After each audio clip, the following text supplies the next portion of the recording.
आप सबको प्यार भरा नमस्कार।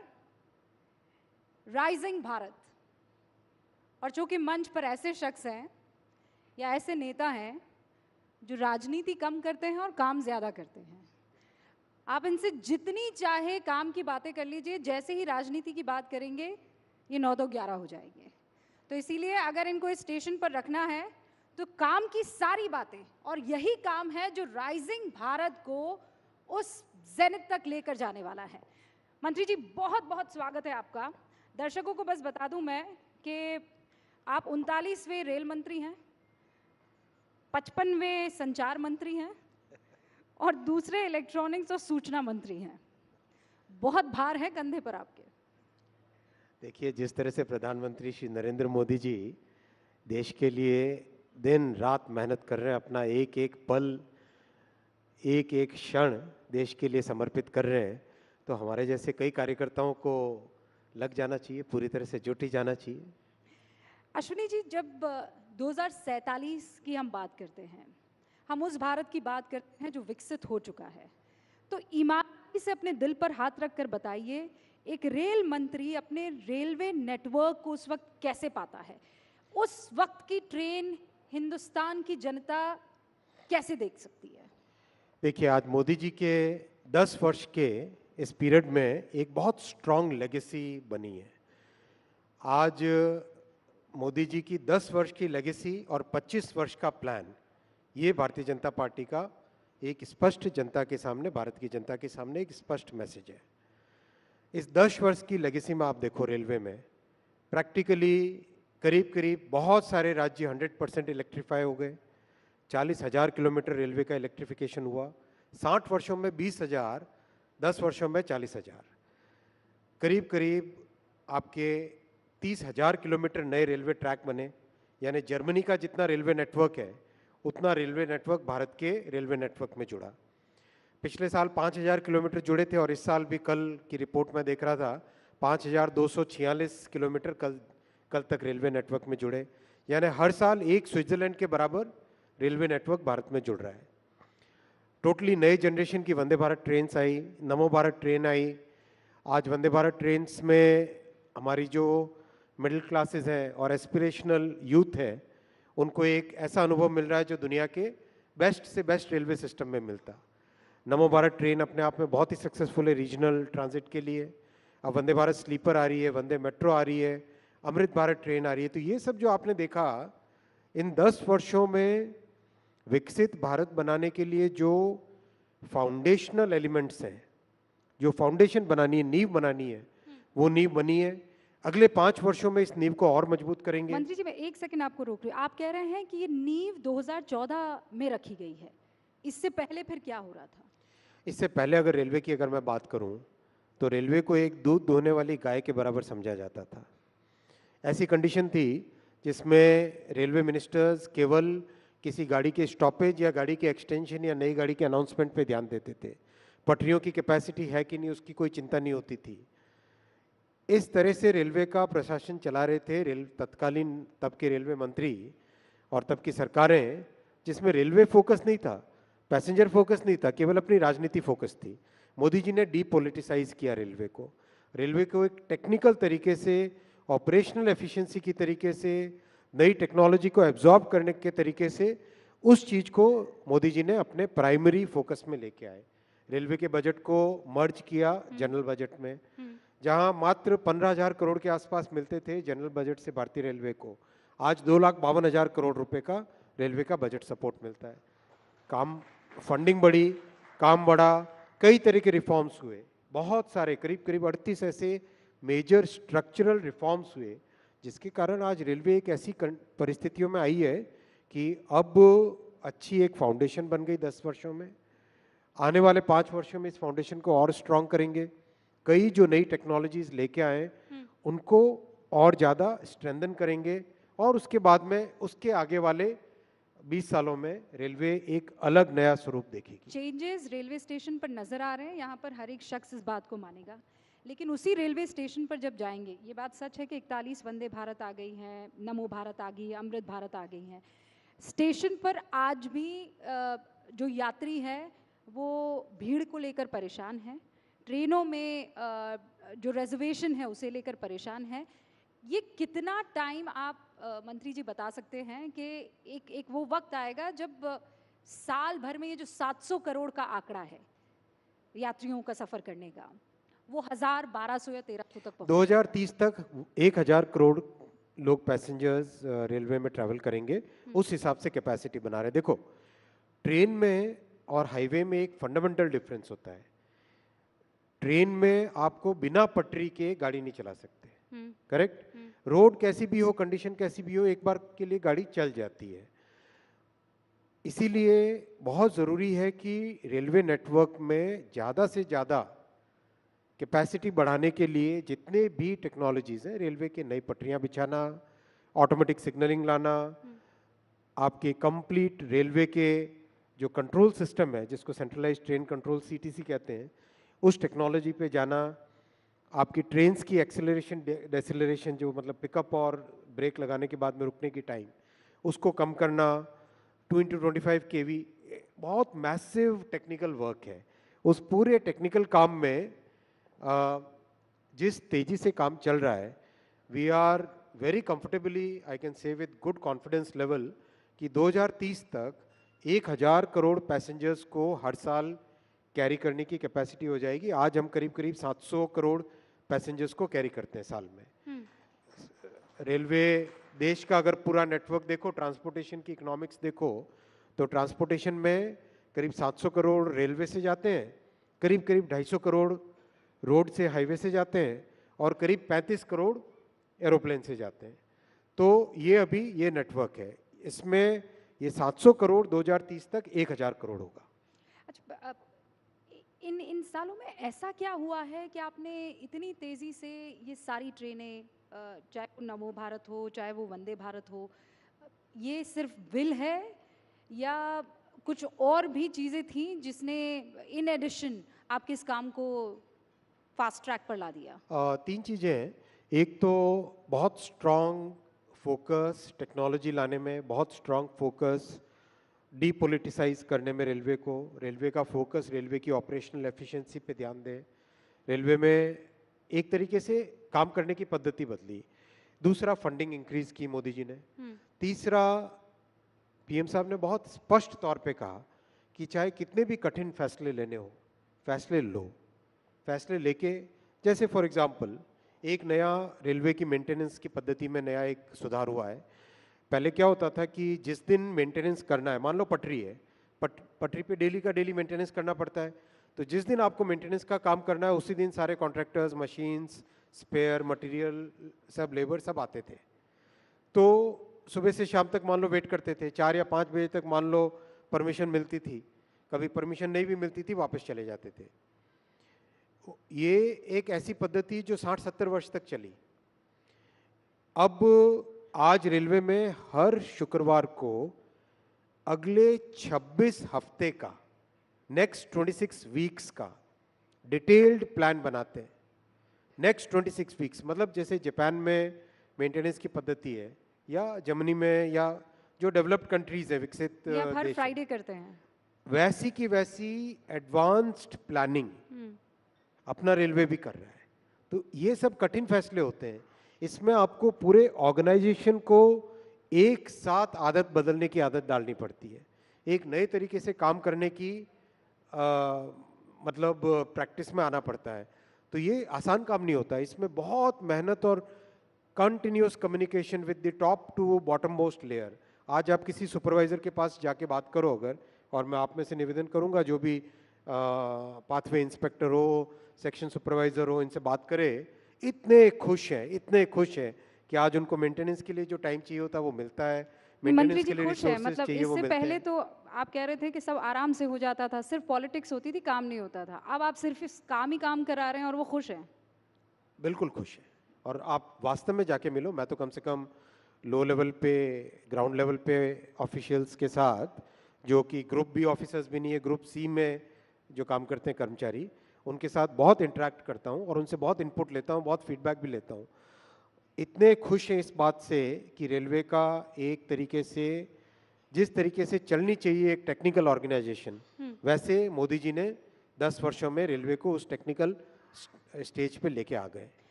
अश्विनी जी, दुर्घटना को लेकर मैं आपसे डिटेल में थोड़ी चर्चा करना चाहूँगी। स्पेशली कम हुई हैं दुर्घटनाएं, एक्सीडेंट्स कम हुए हैं, लेकिन जो होते हैं वो आपने भी देखे हैं। आप कितने दिनों तक वहाँ पर रहे थे, आपकी आंखों में लोगों ने आंसू देखे हैं। वहीं उस ज़मीन पर पॉलिटिक्स भी देखी है। कवच को लेकर विपक्ष ने बहुत हमला साधा कि आपने कहा था कि ऐसी टेक्नोलॉजी, ऐसा सिस्टम है कि इससे हिंदुस्तान को कोई नुकसान नहीं होगा, लेकिन जब हुआ तो उसने सबको ज़ख्मी कर दिया। देखो, कवच एक टेक्नोलॉजी की क्लास है जिसको कहते हैं automatic train protection, ATP technology.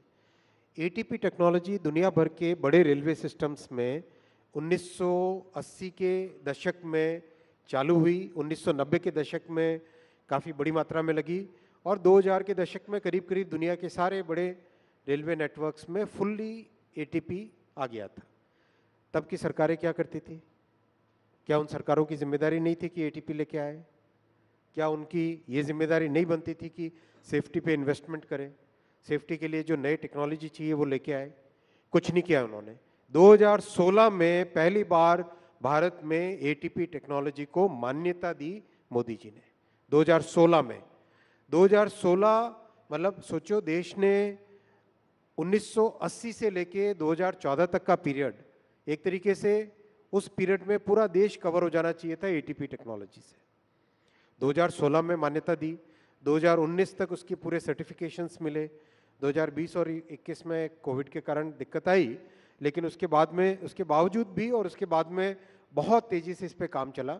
अब करीब, और कवच भी एक कोई ऐसा नहीं कि एक डिवाइस है जो लगा दिया ट्रेन पे और हो गया, ऐसा नहीं है। कवच पूरा एक सिस्टम है भाई। आपको पूरा पूरा रेलवे ट्रैक के साथ में ऑप्टिकल फाइबर केबल लगाना पड़ता है। जैसे एयरटेल या जियो या बीएसएनएल का नेटवर्क होता है, वैसे ही हर 7 या 8 किलोमीटर पे आपको टेलीकॉम टावर लगाने पड़ते हैं। उन टेलीकॉम टावर के ऊपर टेलीकॉम के डिवाइसेस लगते हैं, फिर ट्रेन के ऊपर डिवाइस लगता है, सिग्नलिंग सिस्टम के साथ पूरा इंटीग्रेशन करना पड़ता है। हर स्टेशन पे एक डेटा सेंटर बनता है, कंप्लीट डेटा सेंटर बनता है इसका, और फिर स्टेशन के डेटा सेंटर से पीछे कंप्लीट एक सेंट्रलाइज्ड ट्रेन कंट्रोल का data centre. It's very very complex technology. मतलब दुनिया भर के देशों में 20 से 25 साल लगे छोटे छोटे नेटवर्क, 8,000, 10,000, 20,000 किलोमीटर के नेटवर्क्स, अपना 50, मतलब अभी 70,000, 75,000 किलोमीटर का नेटवर्क है। तो लेकिन इतनी तेज़ी से इसमें काम चल रहा है, नए नए जो मैन्युफैक्चरर्स हैं वो जुड़ रहे हैं, नए डिज़ाइनर्स जुड़ रहे हैं, कई तरह के इनोवेशंस कर रहे हैं, जिसमें कि जो स्टेशन की डिज़ाइन करनी है उस डिज़ाइन को ऑटोमेट किया जा सके। मतलब ये एक ऐसी कमिटमेंट है, जो कमिटमेंट मोदी जी ने स्पष्ट तौर से देश में रेलवे को सेफ बनाने के लिए की है। 1,87,000 करोड़ का इन्वेस्टमेंट किया है 10 वर्षों में। अगर आप उसको कंपेयर करें तो 2.5 गुना ज़्यादा है उससे। पिछले 4 से 14 में जितना इन्वेस्टमेंट था सेफ्टी पे, उससे 2.5 गुना ज़्यादा है, और उसका रिजल्ट भी दिख रहा है। वो रिजल्ट वेरी दिख रहा है। वेरी अनफॉर्चुनेट अगर बीच में लेकिन आगे और भी ज़्यादा प्रयास करके 100% सेफ्टी की तरफ बढ़ेंगे। एक कमिटमेंट बुलेट ट्रेन को लेकर भी है। अब अश्विनी वैष्णव जी, जब इतना गड्ढा है जिसको आप भरने का पूरा प्रयास कर रहे हैं, ऐसे में कई लोग ये कहते हैं कि क्या बुलेट ट्रेन की इस देश को आवश्यकता है? आप उन्हें क्या कहेंगे? बुलेट ट्रेन एक ट्रांसपोर्टेशन का मीन्स के हिसाब से मत समझिए आप इसको। बुलेट ट्रेन को अगर आप देखोगे, बुलेट ट्रेन आपके जिस पाथ पे चलती है उस पाथ के सारे शहरों की इकोनॉमी को एक साथ जोड़ देती। मैं इसका उदाहरण बहुत अच्छा आपको दूंगा, जापान का।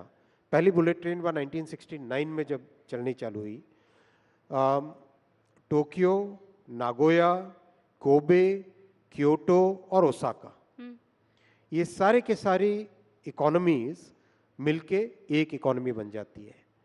550 किलोमीटर के आसपास का डिस्टेंस आप 2.5 से 3 घंटे में कवर करते हो। यानी आप अगर क्योटो में काम कर रहे हो, ओसाका में जाके काम किया आपने, और शाम को वापस क्योटो में अपने बच्चों के पास आ गए, वैसा कि वैसा डेवलपमेंट, सीरियस रीजनल मल्टीप्लायर होता है इससे। जब आप देखोगे मुंबई से अहमदाबाद, मुंबई, ठाणे, वापी, सूरत, बड़ौदा, आणंद और अहमदाबाद, ये सारी इकोनॉमीज एक सिंगल इकोनॉमिक जोन बन जाएगा। आप सुबह बड़ौदा में नाश्ता करोगे, 1 घंटे के अंदर अंदर मुंबई में पहुंचे, दिन भर अपना काम किया, शाम को पकड़ी वापस ट्रेन और घर आके बच्चों के साथ खाना खाया। तो ये हसीन सपने पूरे कब होंगे? 2026 में। 2026 में। आज देखो ना आप, आज आप देखो 200, मैं डेली काउंट करना भी भूल जाता हूँ, पिछला शायद 10 दिन 12 दिन पहले रिव्यू किया था, 284 किलोमीटर ऑलरेडी बन चुकी है कंप्लीट। ट्रैक्स लग रहे हैं, ऊपर ओवरहेड इलेक्ट्रिकल का सिस्टम लग रहा है, जो ट्रेन का मैन्युफैक्चरिंग है, सारी चीजें इन पैरेलल तेजी से चल रही है। देखो कई ऐसे देश, में नाम नहीं लूंगा किसी देश का, जिम्मेदारी की पोजीशन है, 20-20 साल लगते हैं एक प्रोजेक्ट को करने में 500 किलोमीटर का। अपने यहाँ 8-10 वर्षों के अंदर अंदर ये प्रोजेक्ट कंप्लीट होगा। 2026 में पहली सूरत से बिलीमोरा वाले सेक्शन में ट्रेन चलेगी, आप देखोगे, और वर्ल्ड क्लास है, एब्सोल्युटली वर्ल्ड क्लास। अच्छा, वक्त जो है वो लगातार इसी रफ्तार से आगे बढ़ रहा है, तो मैं अपनी ट्रेन को या सवालों की ट्रेन को अब नए स्टेशन पर ले जा रही हूँ, आपके अगले मंत्रालय के पास आ रही हूँ। उससे पहले इस वक्त जो देश के रेल मंत्री हैं, आप उनको कोई नंबर देना चाहेंगे 10 में से, 5 में से? आप लोगों का काम है भाई, ये हमारा काम नहीं है, हमें तो मेहनत करनी है, मेहनत करते जाना है। डिजिटल इंडिया की तरफ मैं आ रही हूँ। प्रधानमंत्री नरेंद्र मोदी का ड्रीम प्रोजेक्ट है और उसमें सबसे इम्पोर्टेंट अंश सेमीकंडक्टर्स हैं। इसकी बात तो हम कर रहे हैं, इनफैक्ट 62 से शुरुआत हुई, 65, 61, मैं टाइम गिनाती चली जाऊंगी, 80, 84 सेमीकंडक्टर नहीं बन पाए। अब आप कह रहे हैं कि बहुत जल्द हिंदुस्तान को पहला सेमीकंडक्टर मिल जाएगा। ये 2 सवाल हैं, मैं संक्षेप में चाहूंगी, अब तक क्यों नहीं हो पाया? आज हो रहा है तो ऐसा आपने क्या कर दिया? दिसंबर 2024 में पहली made in India chip market में आ जाएगी। दिसंबर 2024, ज़्यादा दूर नहीं है भाई, गिन के नोट करके रख लेना आप लोग, दिसंबर 2024 में पहली चिप आने वाली है। देखो 1962 से प्रयास हुआ, लेकिन किसी भी प्रयास के पीछे जब तक सही नीति और सही आपका फंडामेंटल कन्विक्शन नहीं होता, तब तक नहीं हो पाता। मोदी जी का इतना स्ट्रांग कन्विक्शन है कि हमें विकसित भारत को जब बनाना है, उसके फाउंडेशन में क्या क्या लगेगा। उसके फाउंडेशन में बहुत एक इम्पॉर्टेंट है इलेक्ट्रॉनिक्स मैन्युफैक्चरिंग। चाहे electronics manufacturing in the sense कि आप जो घर में टीवी देखते हो, फ्रिज देखते हो, उसको देखो, या फिर पावर इलेक्ट्रॉनिक्स, टेलीकॉम वो देखो, या जो डिफेंस में इलेक्ट्रॉनिक्स जाती है वो देखो, या कार के अंदर जो इलेक्ट्रॉनिक्स लगती है वो देखो, हर चीज में सेमीकंडक्टर लगता है। कुल मिलाकर कोई भी चीज जो ऑन या ऑफ हो रही है, एब्सोल्युटली उसमें सेमीकंडक्टर। एब्सोल्युटली, चाहे लाइट हो, चाहे मिसाइल हो, चाहे ट्रेन हो, चाहे एरोप्लेन हो, चाहे फ्रिज हो, हर चीज जो ऑन या ऑफ होती है उसमें सेमीकंडक्टर चिप लगती है। ये मैं बहुत मतलब आपको जिम्मेदारी के साथ कह रहा हूँ, जैसा कमिटमेंट मोदी जी ने दिखाया, और मैं आपको पर्सनल इसमें एग्जांपल्स दे सकता हूँ। हम लोग सेमीकंडक्टर डिस्कशन के लिए जब आधे घंटे का या 45 मिनट का टाइम प्रधानमंत्री जी का मांगते थे, मैं आज सब पब्लिक के सामने कह रहा हूँ, कहना नहीं चाहिए, लेकिन पीएम साहब ने 3.5 घंटे तक टाइम दिया। हम 45 मिनट टाइम मांगते थे, वो 3 घंटे तक टाइम देते थे। एक एक लाइन बाय लाइन चीज पीएम साहब डिटेल में डिस्कशन करते थे। जो भी कंसर्न्ड विभाग है, सरकार का काम करने के एक तरीके में बहुत सारे विभाग जुड़ते हैं, हर डिपार्टमेंट को पर्सनली बुला के साथ बैठते थे और पीएम साहब कहते थे कि हमको सेमीकंडक्टर में सक्सेसफुल होना है, देश को सेमीकंडक्टर में सक्सेसफुल होना है। ऐसा कमिटमेंट इम्पॉसिबल है किसी दूसरे प्रधानमंत्री का। आप बोल रहे हैं कि इम्पॉसिबल कमिटमेंट सरकार की तरफ से, प्रधानमंत्री नरेंद्र मोदी की तरफ से दिख रहा है, लेकिन विपक्ष, खासकर पी चिदम्बरम साहब, ये कह रहे हैं ये जॉबलेस ग्रोथ है।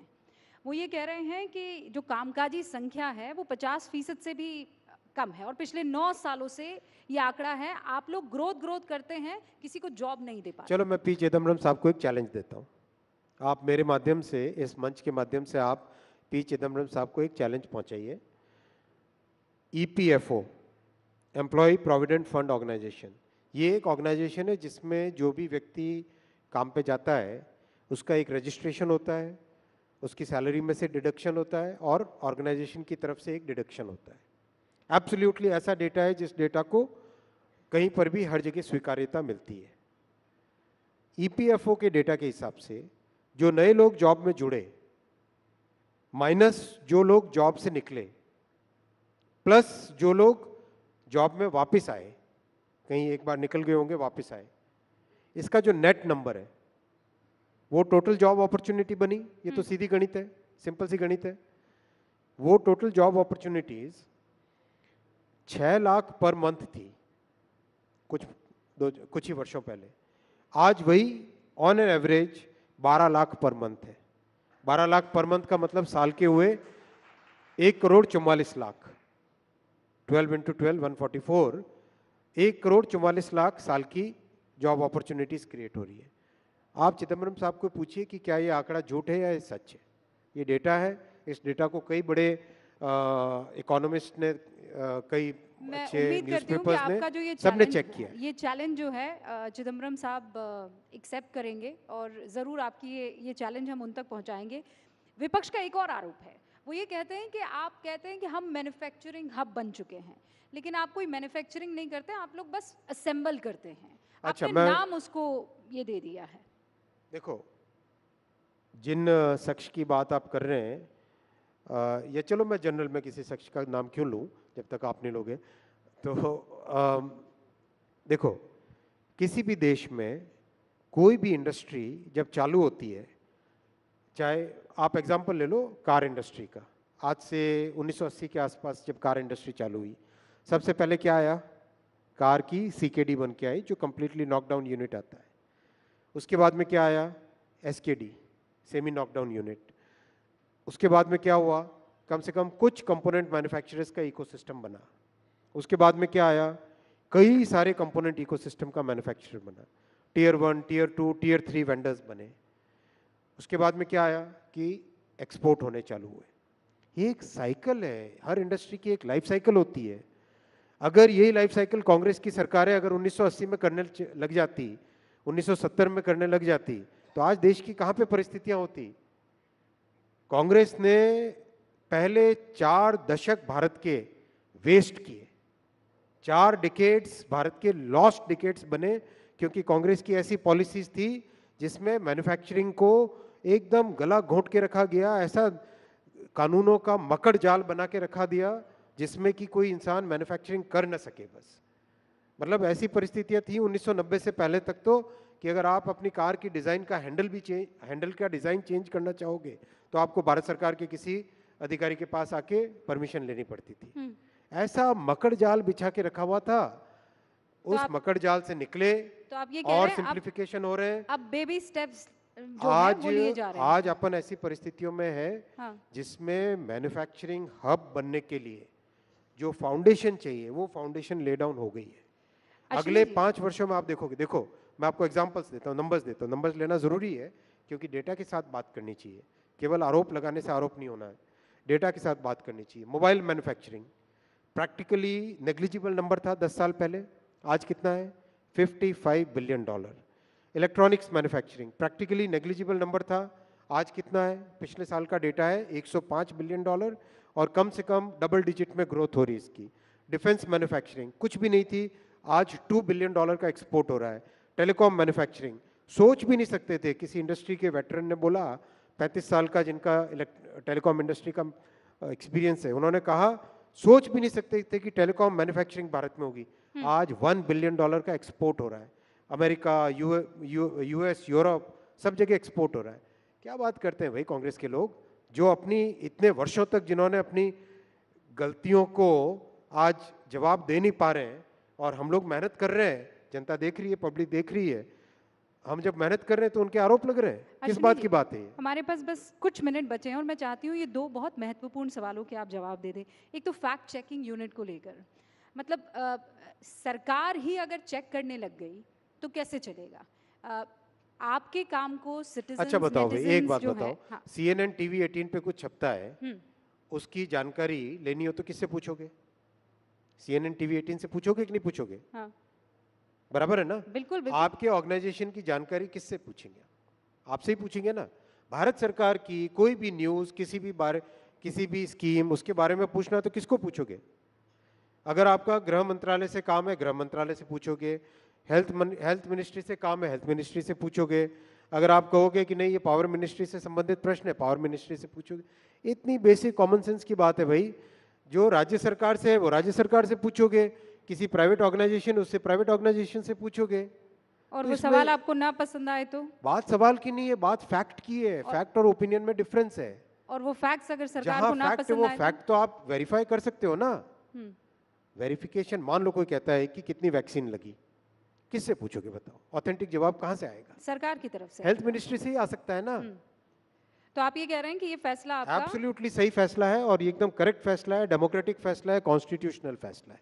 बहुत बहुत शुक्रिया अश्विनी वैष्णव जी हमारे सारे सवालों का जवाब देने के लिए। धन्यवाद। हालांकि बहुत से सवाल थे और, लेकिन ये अश्विनी वैष्णव जी जो बता रहे थे अब तक क्या कामकाज हुआ है और किस गति से इनकी विकसित भारत की ट्रेन लगातार आगे बढ़ रही। बहुत बहुत शुक्रिया sir. Thank you so much, ladies and gentlemen. Let's have a huge round of applause once again for the Minister, Mr. Ashwini Vaishnav, who was sharing his